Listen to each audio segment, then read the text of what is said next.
કેમ છો મિત્રો? જો આજે રવિવાર હતો એટલે રજા હોય એટલે અમે આવી ગયા છીએ સોમનાથ. અને સોમનાથનો મંદિર એ બાજુ છે, ત્યાંથી આમ ફરતા અમે જો અહીં ખાંડ છે કુંડી, ત્યાં સુધી આવી ગયા છીએ. ને અમે જે દેખાય સોમલપરનો ડેમ છે ને આ બધી હશે સોમનાથની જ વાડી હશે. તો આપણે જ આવીએ આગળ, હાલો. ઝીણો ઝીણો વરસાદ શરૂ થઈ ગયો છે.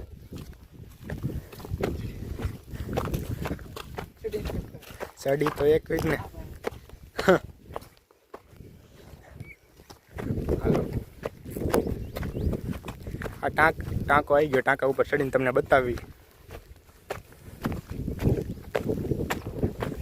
જો આ વાસુ બધા ચરવા આવી ગયા છે. ખડ નવું ઉગ્યું હોય એટલે એને કાંઈ ચિંતા નહીં. કોઈક સ્કૂલના વિદ્યાર્થીઓને પ્રવાસમાં લઈને આવ્યા લાગે છે. અને આ છે મીનળ દેવીનું મંદિર. હમણાં આપણે ત્યાં જઈને તમને બતાવું.